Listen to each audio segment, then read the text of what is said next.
Welcome to Believe in the Word with Pastor Dan Shunk. This program is an outpouring of the ministry going on at Calvary Chapel Chambersburg in Chambersburg, Pennsylvania. Here's what's coming up in today's message. The idea here is that watching out for the flattery of people is actually more tricky. It's more dangerous than watching out for people that want to kill you. You ever thought about that? The people that would come to you and try to deceive and trick you by being nice is actually more dangerous than the people who would just say, I hate you and I'd love to have you dead. That's the idea. That's the Lord's answer here. So simply put, flattering lies are harder to resist than angry opposition. The prophet Jeremiah brings a hard question to God. Why do the wicked prosper while the faithful suffer? It's a question many of us have asked. In this chapter, the Lord responds, giving Jeremiah a deeper perspective on his justice and his plans. Let's join Pastor Dan in Jeremiah chapter 12 as he continues his message, Breaking Up with God. These men of Anathoth have already judged for themselves that Jeremiah is not of God, and that's the shame here. They're saying that's their quote in verse 21. You may have seen that. Their quote to Jeremiah was, do not prophesy in the name of Yahweh so that you won't die at our hands. They believed Jeremiah was speaking false words, that God wasn't speaking to him. The problem was they weren't receiving the revealed word of God. Jeremiah was. And they weren't. They're the ones that weren't willing to listen to the word of God. And so I want to transition to chapter 12 to go to the next point. This whole chapter, I really do believe the emphasis in the whole chapter was you're either going to do what's in your own heart or you're going to say, God, I don't get the right to set the tone, you do. And that's the choice that presented in this chapter. Why would these men of Jeremiah's hometown in Anathoth say, Jeremiah, you got to stop. You got to stop preaching that we're going to be going into Babylonian captivity. They were so concerned about their own comfort over the truth. It didn't matter if Jeremiah was true or if their words were true. Their God was comfort. Their God was just peace. Like, I don't want the tragedy you're talking about, Jeremiah. And that's still today the God that many people follow. Why do people stay at a job for a second and then they're out? People stay in a church for a second, gone. People stay in a marriage for a second and they're gone. Why do they do that? The moment it's not comfortable, they're like, this isn't what I signed up for. I just want comfort. You ever thought about that? That there's a lot of people that their God is comfort. God's not called us to live a comfortable life. He's called us to live a life of truth, whether it's comfortable or not. Often it's comfortable, but not always. And that's what we're called to be, is ones that follow God no matter the cost. And that's what he lays out in chapter 11. They've broken the covenant because they've chosen their own comfort and their own gods. Why do they serve these false gods? Because they're comfortable. They believe that they'll bring good things for them. It's all about them. Let's go to chapter 12. Not just following their own heart. That's one way to break the covenant with God. But the second way to do it is to see God's patience as acceptance. Think about that. How do you break your covenant with God? God doesn't immediately chastise you. God doesn't immediately fix you for something. And so you're like, oh, I guess it's okay then. Right? Does that ever happen growing up at the house? Right? Like you're doing something goofy and just because mom and dad doesn't correct you immediately, you're like, oh, I guess they're okay with it. And then like a few minutes later, they're like, what are you doing? Why are you doing that? Because they just didn't notice you doing it, right? Oh, well, I guess it's not okay, you know? Just because God allows us to continue in some habit or some bad anything doesn't mean he accepts it. It means he's a gentleman. He wants us to figure it out. He wants us to deal with it before he has to intervene. Right? Isn't that what you want for all of your employees and all of your students under you? You don't want to have to jump in and fix them in every second. You want them to figure it out. You want them to grow up and realize, like, oh, yeah, that's not good. I need to do it better. I need to do it different. If you have to jump in every single time and fix your employee or fix your student, they're not growing. They're not learning. They're not going to be able to take over and become the teacher themselves. If you have to constantly jump in, that's the problem here. In this chapter 12, they see the fact that they're doing things off as, oh, I guess this is okay. God's not immediately correcting me. Let's take a look at this in chapter 12, starting in verse 1. Righteous are you, O Yahweh, when I would plead my case with you. Indeed, I would speak matters of justice with you. Why has the way of the wicked succeeded? That's Jeremiah's question to God. Why are you allowing them to get away with this? Just to finish verse 1, why are all those which deal in treachery complacent or happy? Why is it that all of these people that are disregarding your word, God, why is it that they're succeeding? That's generally the question. Verse 2, you have planted them, you have also allowed them to take root. They grow, they have even produced fruit. You're near to their lips, but you're far from their inmost being. But in verse 3, you, O Yahweh, you know me, you see me, you test my heart's attitude towards you. Drag them off like sheep to the slaughter and set them apart for the day of carnage. In verse 4, how long is the land to mourn and the plants of every field to be dried up? Because of the evil of those who inhabit it. Animals and birds have been swept away, because men have said, he will not see our later end. So Jeremiah's complaint is, Lord, they are prospering in their wickedness. Why are you allowing them to get away with doing evil without judging them, without ending them? That is his complaint. He's comparing himself, even in verse 3, he's comparing himself to them. And compared to them, he looks great. They look evil. And in verse 4, he's even lamenting that the land itself is suffering because of their evil, which is absolutely true. We've talked about the one case that the actual length of time of the Babylonian captivity is going to be 70 years. The reason for that length of time was because they were mistreating the land. They weren't letting the land rest for 7 years, once every 7 years for a season. And that's actually the very reason for the length of their captivity in Babylon. So there's truth to these statements by Jeremiah that their sin is actually having an effect way beyond just their house. It's having an effect on the whole nation. And certainly we can see that in America, right? And he's pointing out, look, they grow roots and they're growing fruit. God, you seem to be allowing this, God. Why? Why would you be allowing this? There's a parable that Jesus told, and it's pretty popular. A lot of people know this. You might know the parable of the sower and the seed, but do you know the parable of the wheat and the tares? Very similar. If you want to go with me to Matthew chapter 13, you can. I'm going to look at the parable of the wheat and the tares in Matthew chapter 13. And I want to think about this parable in comparison to Jeremiah's question. He's asking, Lord, why are you allowing all of these evil people in Israel and Judah to just keep going? Just end them. Take them out. Judge them. Kill them. That's what Jeremiah is saying, right? Well, I think his answer is going to be a lot like the parable of the wheat and the tares from Matthew chapter 13. It starts in verse 24, is where it begins, and it just goes down through verse 30 or 40. Let's just read a little bit here. Starting at verse 24. He presented another parable to them, and he said, the kingdom of heaven can be compared to a man who sows good seed in his field. But while his men were sleeping, his enemy came and sowed tares. This is like, weeds among the wheat. And then he went away. And verse 26, but when the wheat sprouted and bore grain, then also the tares became evident also. In verse 27, then the slaves of the landowner came and they said to him, Sir, didn't we sow good seed in the field? How then is there tares out there?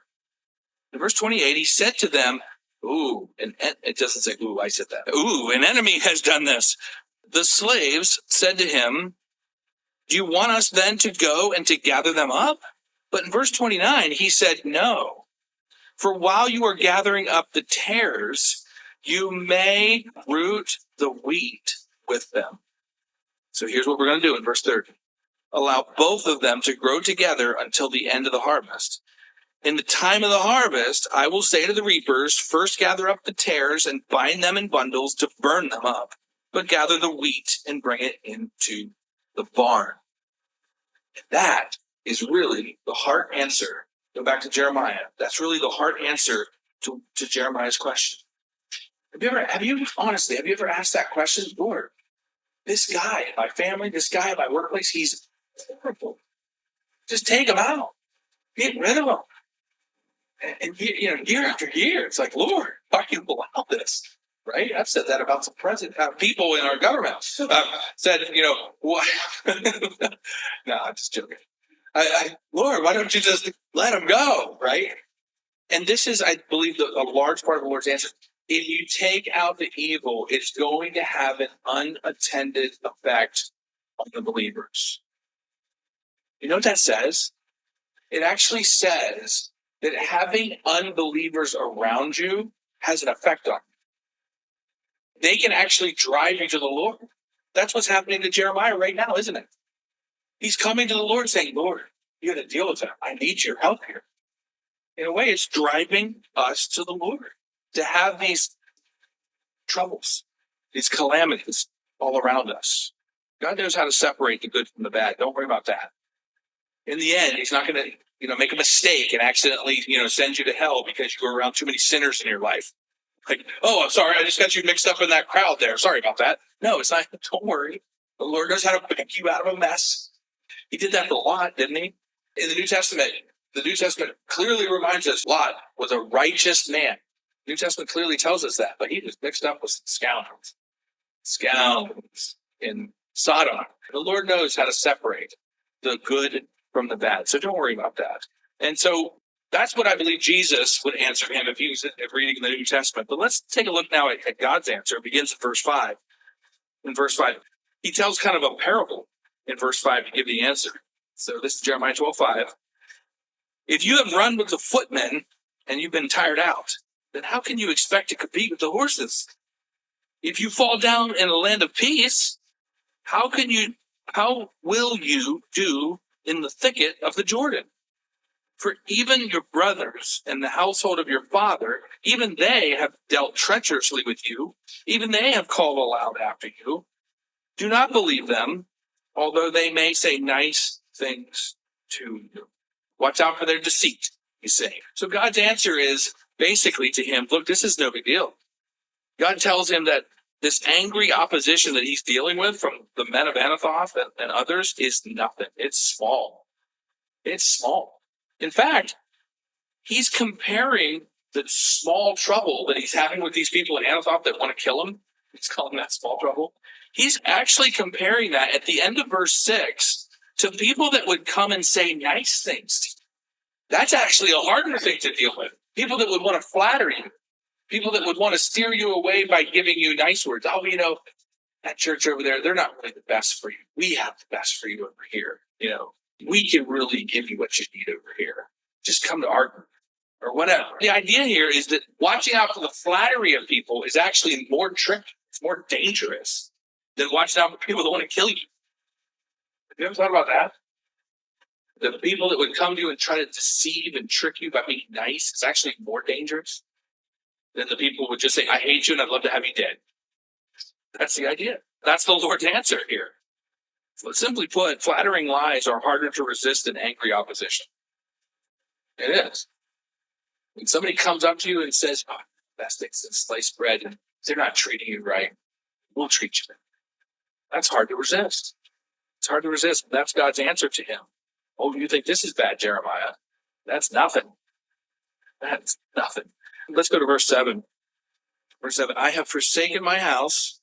This is the Lord speaking in verse 7. I have forsaken my house. I have abandoned my inheritance, which is Israel.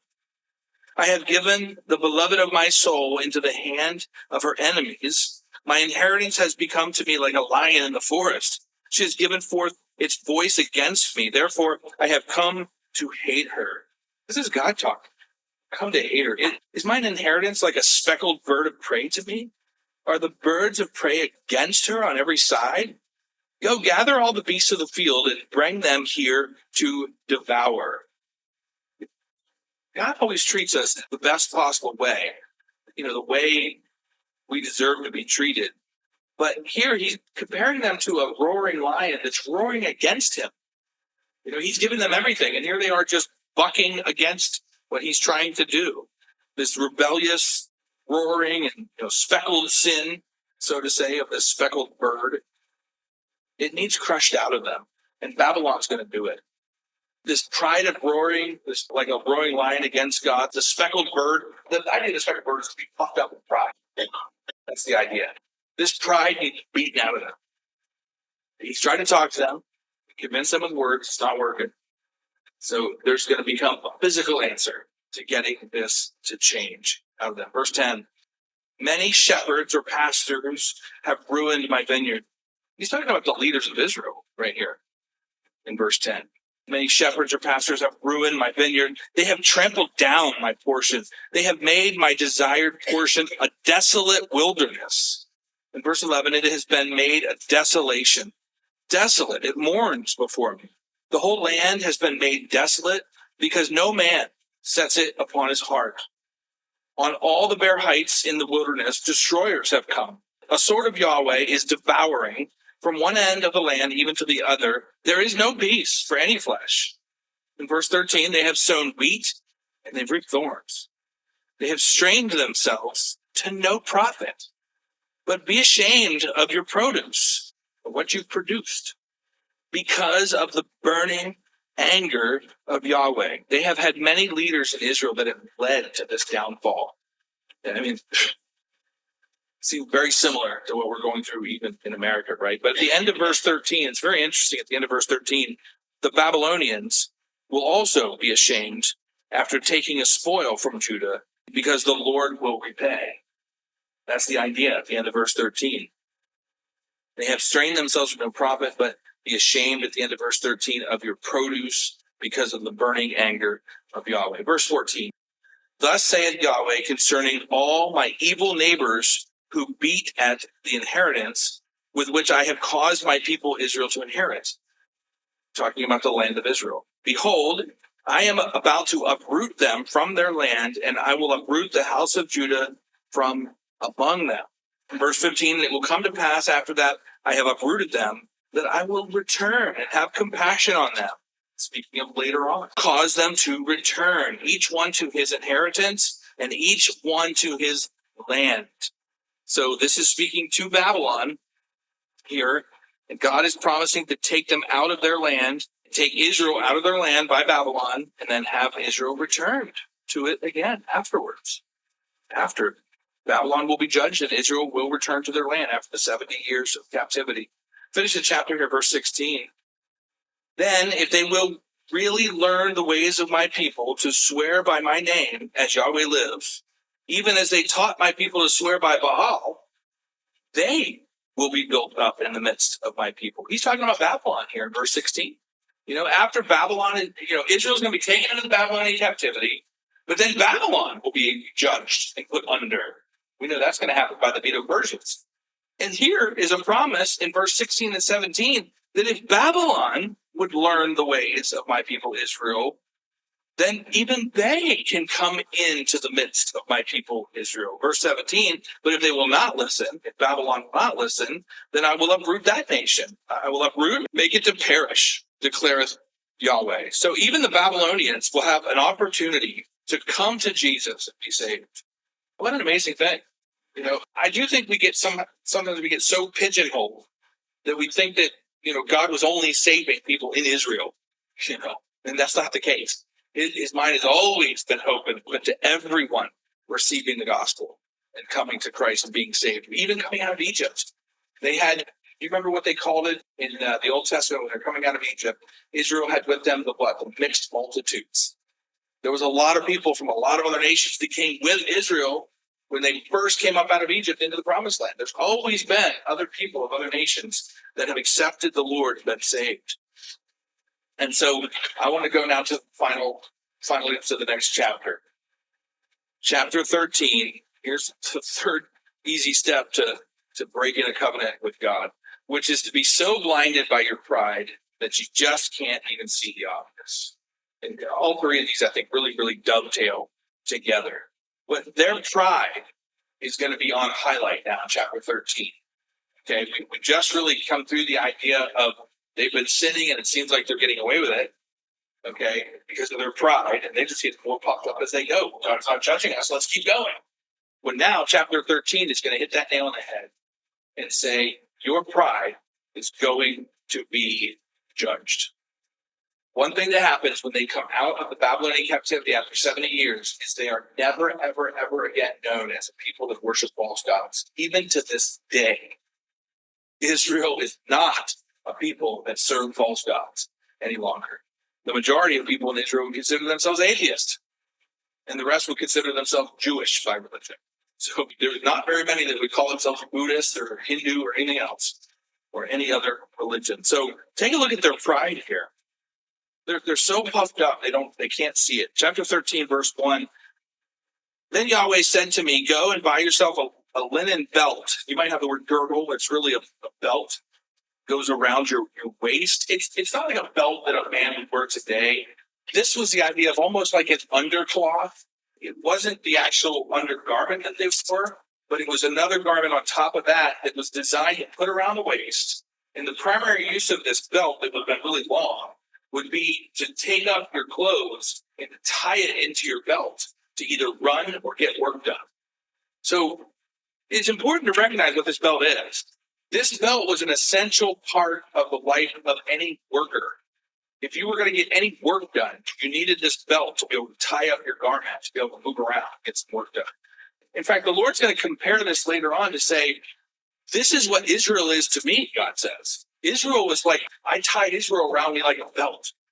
He's saying, like, because Israel was tied around me, I could get work done. It's kind of the idea. So let's read about this belt here. He's telling Jeremiah in verse 1, go and buy yourself a linen belt and put it around your loins or your waist, but don't put it in water. Don't wash it. In verse 2, so I bought the belt in accordance with the word of Yahweh, and I put it around my loins. Then in verse 3, the word of the Lord came to me a second time, saying, take the belt that you have bought, which is around your loins, and arise and go to the Euphrates River. That's over in Babylon, by the way. And hide it there in the crevice of a rock. So in verse 5, I went and I hid it by the Euphrates, as Yahweh had commanded me to do. By the way, this belt would have been something that they would have really recognized either from a worker having belts or from a priest having a belt. The priestly belts would have been something that would have been very ornate and very regal. It would have really stood out. So depending on which type of belt this really was. What would the people of Jeremiah's hometown, Anathoth, what would they think about the fact that he did that for this is like a 3-month journey for him to go to the Euphrates. He's walking around, of course, on this belt for a while, showing this thing off. This thing represents Israel to God. And then he goes on this 3-month journey to go bury this belt in the Euphrates, and he's gone. He comes back with no belt. And the people would have probably been like, so you're just not doing that thing anymore? Did you give up on your religion, Jeremiah? Did you give up on your God? He's going to have an answer for that in just a second. This is what happens next, verse 6. Now it happened that after many days, Yahweh said to me, arise and go back to the Euphrates and take from there the belt which I commanded you to hide over there. In verse 7, then I went to the Euphrates. This is the second time. He went to the Euphrates and he dug and he took the belt from the place where he had hidden it. And behold, the belt was ruined. It was totally worthless. This is the second 3-month journey that he went on to go get this belt. Obviously, the belt represents Israel. Notice something, though, about the belt. He goes and gets his belt. He brings it back. I want to point out something because of the imagery of what he's doing. The belt still exists. I know that sounds obvious, but think about it. In picture, it represents Israel. It still exists, but it's worthless. That's exactly the point he's trying to get across. Oh, Israel, you're still here. You still exist. But why? You have no value. You're not accomplishing anything.